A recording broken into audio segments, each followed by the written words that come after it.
नमस्कार, जीवन मंत्रा के इस नए एपिसोड में आप सभी लोगों का स्वागत करता हूं।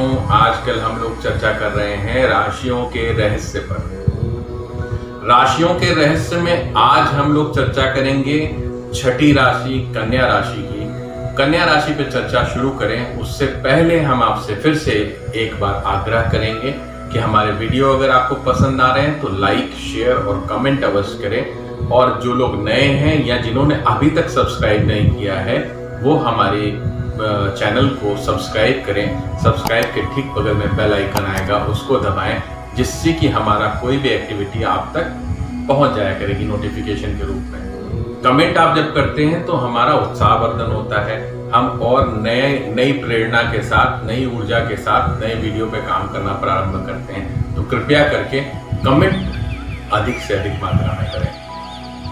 हम बात करने जा रहे हैं कन्या राशि की। कन्या राशि की बात करें उससे पहले हम बताएंगे कि हमारे चैनल में जब भी राशि की बात आती है तो हम बात करते हैं चंद्र राशि की। चंद्र राशि अर्थात आपकी जन्म कुंडली वाली राशि, जो जन्म कुंडली के समय जिस समय जहां पे चंद्रमा होता है उसको चंद्र कुंडली कहते हैं। उसके एकदम आराम से उसका फॉर्मूला है, आप अपनी जन्म पत्रिका निकालिए, चाहे वो हाथ से बनी हुई हो अथवा कंप्यूटराइज हो।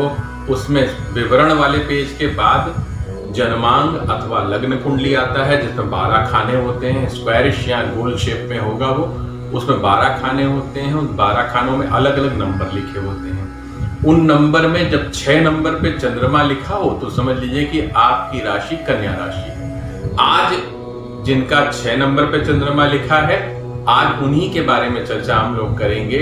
उसी तरीके से आप 1 नंबर पे मेष राशि होती है, 2 पे वृषभ राशि होती है, 3 नंबर पे अगर चंद्रमा लिखा हो तो मिथुन राशि होती है, 4 नंबर पे अगर चंद्रमा लिखा हो तो कर्क राशि होती है, 5 नंबर पे अगर लिखा हो तो सिंह राशि होती है।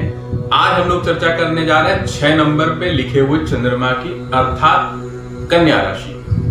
कन्या राशि के बारे में हम चर्चा प्रारंभ करें। कन्या राशि को अंग्रेजी में अगर कहा जाए तो वर्गो कही जाती है। ये ज्योतिष जगत की छठी राशि होती है।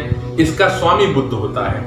कन्या राशि का जो तत्व है वो पृथ्वी तत्व की राशि है। ये बहुरंगी रंग होता है इस राशि का। द्वि स्वभाव की इसकी प्रकृति होती है। स्त्री लिंग होती है इस राशि का। वर्ण इसका वैश्य होता है। इसकी दिशा जो इससे कैलकुलेट की जाती है वो दक्षिण की होती है और ये वायु प्रधान राशि है। ये जब कन्या राशि की बात आए तो कन्या राशि में एक कन्या बनी होती है, तो कन्या के समान ये बड़ी सॉफ्ट और डेलिकेट राशि होती है। मतलब बनाव श्रृंगार से लेके वो सारे गुण पाए जाते हैं जो एक कन्या में पाए जाते हैं। उसके साथ ये बुध प्रधान राशि होने के कारण त्वरित जवाब देती है, हाजिर जवाब होती है, बहुत तेज सोचती है, हर चीज का बहुत ज्यादा मंथन करती है। इसकी खास बात यही है कि ये किसी भी चीज का बहुत जबरदस्त कैलकुलेशन करती है। इनकी आदत होती कन्या राशि वालों की कि अगर बात की जाए, उसको अगर दूसरी भाषा में की जाए, बाल की खाल और खाल की भी छाल निकाल लेते हैं ये। मतलब एक एक चीज के माइन्यूट कैलकुलेशन करना इनको शुरू से ही पसंद होता है। किसी भी तरीके से ये अपनी बात को आगे लेके चलते हैं। किसी भी समस्या को ये डरते नहीं हैं। किसी भी समस्या को बहुत गंभीर होके सुनते हैं, उस समस्या को समझते हैं और उस समस्या के सामने खड़े होते हैं पूरी प्लानिंग के साथ। इनकी प्लानिंग क्षमता बहुत जबरदस्त होती है। ये किसी भी चीज के एक अच्छे प्लानर हो सकते हैं, हाजिर जवाब होते हैं। तो ये बहुत ही अच्छे ओरेटर भी होते हैं। किसी भी टॉपिक पे अगर इनको बोलना हो तो बहुत अच्छे तरीके से उसकी पूरी व्याख्या करते हैं। किसी भी चीज को समझाने के लिए अगर इनको दे दिया जाए तो ये समझा बहुत बढ़िया लेते हैं। कन्या राशि वाले अनुशासन पसंद होते हैं। किसी भी चीज में इनको अनुशासन बहुत पसंद होता है। वो चाहे ये स्वयं काम कर रहे हों अथवा इनके साथ जुड़े हुए लोग हों, वो सब कुछ एकदम टाइम से होना चाहिए। अगर टाइम से नहीं होता है तो ये थोड़ा सा विचलित होते हैं। इस चीज के लिए इनकी कई सारे आलोचना भी इनको मिलती है कि आप इस तरीके से बहुत ज्यादा अनुशासन प्रिय हैं।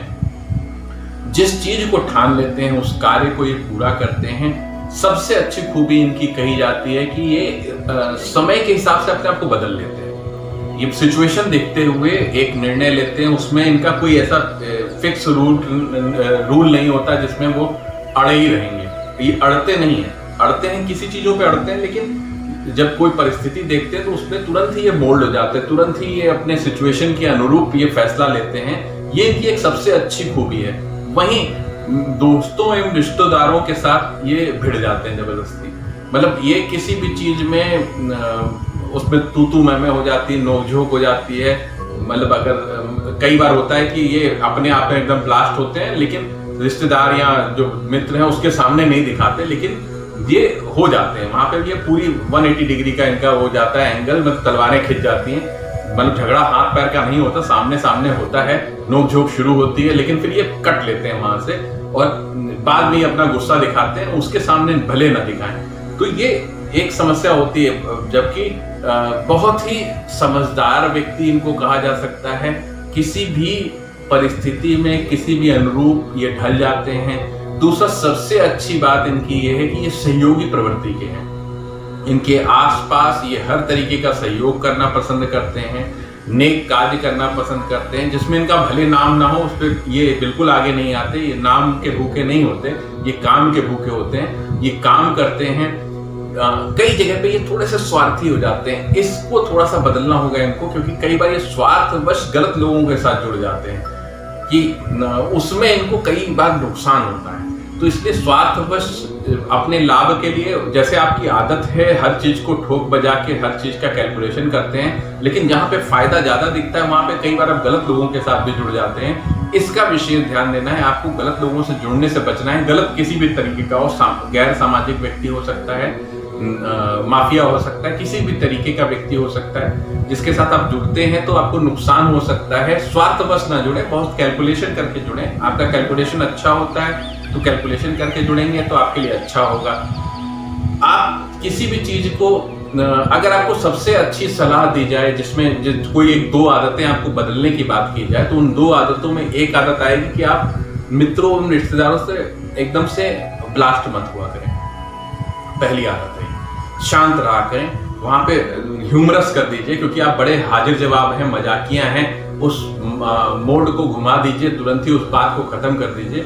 दूसरा सबसे बड़ी बात यह है कि आपको किसी भी तरीके से स्वार्थवश किसी से नहीं जुड़ना चाहिए। वहां दोनों जगह पे आपको नुकसान होता है, और इन नुकसानों को, मतलब नुकसान किस तरीके का होता है, आपके मित्र मंडलियों में आपकी थोड़ी सी खींचतान होने लग जाती है। फिर वो अच्छा नहीं है किसी भी लेवल पे कि आपके सबऑर्डिनेट्स हों या आपके कोलीग्स हों, ये आपके खिलाफ नहीं जाने चाहिए। ये आपके खिलाफ जाते हैं तो कहीं ना कहीं पे नुकसान देते ही देते हैं। आप धीरे धीरे आगे बढ़ते रहते हैं। आपकी प्लानिंग, आपकी सूझबूझ, आप आगे बढ़ने की आपके अंदर क्षमता है और प्रेरणा रहती है हमेशा आगे बढ़ने की। हम आगे जाएं, हम जहां पे हैं आप उससे संतुष्ट नहीं होते हैं। ये एक अच्छी खूबी मैं कहूंगा, और यही एक खराब खूबी भी कहूंगा कि आप सारी चीजें अपने पूरी चीजों फोकस कर देते हैं कि और बाकी चीजों को सेकंड लाइन में कर देते हैं। ये भी नहीं अच्छा है। सबको साथ में लेके चलें, सबका साथ सबका विकास करें, वो ज्यादा अच्छा रहेगा। क्योंकि आप कई बार पे एकदम फिक्स हो जाते हैं, अपने काम में इतने मशगूल हो जाते हैं कि घर परिवार को भी नहीं देख पाते हैं उस समय, या घर परिवार में लग जाते हैं तो बाहर के कार्यों को नहीं देख पाते। दोनों चीजों को एक साथ लेके चलना है, एक पे फोकस करके एक को नहीं छोड़ना है। ये आप विशेष ध्यान दें। कन्या राशि वाले बड़े ही व्यवस्थित होते हैं, बड़े ही नियम के पक्के होते हैं। उसी के साथ साथ ये परंपरावादी भी होते हैं। इनकी परंपराओं में बड़ा विश्वास होता है। जितने भी प्राचीन चीजें हैं उस पर ये दिमाग लगाते हैं, ये ऐसा क्यों होता है, ऐसा क्यों करना चाहिए। धार्मिक एवं आध्यात्मिक भी होते हैं। ये इनको तीर्थ यात्रा करने का बड़ा शौक होता है कि किसी भी तीर्थ स्थल पे जाएं, या कभी भी घूमने जाते हैं तब भी वो तीर्थ स्थल को फोकस करते हैं। जैसे किसी काम से फैमिली के साथ भी गए हों, किसी आउटिंग, मतलब वो किसी ऐसे हिल स्टेशन पे गए हों तो भी वहां मंदिर पे चले जाएंगे। कोई ऐसे रिजॉर्ट में गए हों जहाँ पे का माहौल ही अलग होता है, लेकिन ये वहां पे भी आसपास मंदिर ढूंढ के वहां पे पहुंच जाएंगे। ये मतलब एक झुकाव होता है इनका, आध्यात्मिक रूप से बड़े जुड़े हुए होते हैं। इसमें समस्याएं एक दो और छोटी छोटी हैं। ये बहुत ही ज्यादा माइन्यूट कैलकुलेशन करते हैं, इसलिए बहुत ही अच्छे क्रिटिक्स हो सकते हैं।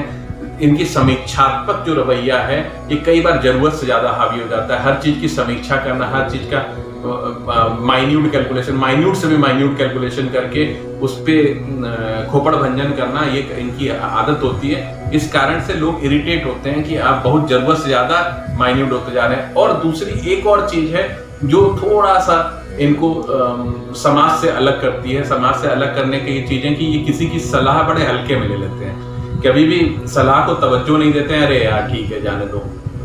और एक नैसर्गिक गुण है खिल्ली उड़ाना, मतलब किसी की भी खिंचाई करना, बहुत जरूरत से ज्यादा खिंचाई करना, ये भी इनको कई बार गैर सामाजिक बनाता है या इनके आसपास के जो लोग हैं वो विरोधी हो जाते हैं। इससे इनको बचना चाहिए, किसी की भी खिल्ली उड़ाने से बचना चाहिए। हंसी मजाक करना उस लेवल तक ही सही है जिस लेवल तक वो हर्ट ना हो। इसका आपको जानकारी है, आपको ऐसा नहीं कि जानकारी नहीं है, कि आप बहुत ही सुलझे हुए व्यक्ति हैं, लेकिन फिर भी जिस समय आप खिल्ली उड़ाना शुरू करते हैं उसमें आप पूरी एकदम ही गिल्ली उड़ा देते हैं। तो इसका थोड़ा सा ध्यान रखिए। इसके ध्यान देने के लिए आपको अपने बुद्ध पे फोकस करना होगा। बुद्ध को शुद्ध करने के लिए आपको ओम ऐं श्रीं श्रीं बुद्धाय नमः का यथाशक्ति जप आप कर सकते हैं। आप गणेश जी की उपासना कर सकते हैं। आप गाय को हरा चारा खिला सकते हैं बुधवार वाले दिन। बुधवार का व्रत भी आप कर सकते हैं, एक टाइम बिना नमक के रहें। और मतलब उस दिन सेवा भाव ज्यादा रखें, गायों को विशेष सेवा रखें, हरा चारा खिलाएं। इससे आपको काफी हद तक आराम मिलेगा, काफी हद तक आपके जितने पॉजिटिव गुण हैं वही बाहर निकल के आएंगे। निगेटिव गुणों से हमारा मानना यही है कि हम इस सीरीज को इसीलिए चला रहे हैं क्योंकि पॉजिटिव गुण तो आपको आसपास के लोग आपको बता देते हैं, लेकिन निगेटिव गुण आपको भी नहीं पता होता, ना आसपास वाला कोई बताना चाहता है, या शब्दों में पिरो नहीं पाता वो आपकी निगेटिविटी को। तो मैं शब्दों में पिरो के आपकी निगेटिविटी आप तक पहुंचाता हूं, जिससे कि अगर आप निगेटिविटी पे काम कर लें तो आप पॉजिटिव तो आप हैं ही। पॉजिटिव गुण तो सभी के अंदर होते हैं, ऐसा नहीं है कि किसी के अंदर पॉजिटिव गुणों की कमी होती है। आप निगेटिविटी पे हावी होंगे जिस दिन, उस दिन आपकी पॉजिटिविटी और निखर के आएगी। और इसको करने के साथ साथ आप इसका ध्यान रखें कि आपका सबसे बढ़िया दिन अगर कहा जाए तो बुधवार है, शुक्रवार है और शनिवार है। अगर इन 3 दिनों पे अगर आपको मेजर काम करने होंगे तो आप ध्यान दीजिएगा, इन 3 दिन पे आप बहुत अच्छा परफॉर्म करते हैं। आपके लिए काम अगर बात किया जाए तो आपका मैनेजमेंट का काम, आपको किसी भी चीज का समीक्षक बनना हो तो समीक्षा का काम आपके लिए बहुत अच्छा है। आप किसी भी चीज में जिसपे नॉलेज की बहुत डेप्थ नॉलेज की जरूरत होती है उस किसी भी फील्ड में काम कर सकते हैं। या इसको दूसरे तरीके से कहें, आप जिस भी फील्ड में काम करेंगे उसकी डेप्थ नॉलेज आप लेने का प्रयास करेंगे, क्योंकि आपकी ये नैसर्गिक गुण है। आप किसी भी चीज को एकदम पोस्टमार्टम तक लेके जाते हैं, छोटा छोटा उसको रोज कुछ ना कुछ सीखना, पढ़ना, समझना चाहते हैं। ये एक अच्छा गुण है। ये बुध आपको बहुत प्रधान प्लैनेट है। बुध इसी राशि में मूल त्रिकोण का भी होता है, आपकी राशि में उच्च का भी होता है, इसीलिए बुध के सारे शुद्ध इसमें विजन होते हैं, इसमें चीजें होती हैं। बस जो 2-3 चीजें बताई हैं उसका विशेष ध्यान रखिए। आज हम लोगों ने चर्चा की कन्या राशि की, कल हम लोग बात करेंगे तुला राशि की। तब तक के लिए नमस्कार।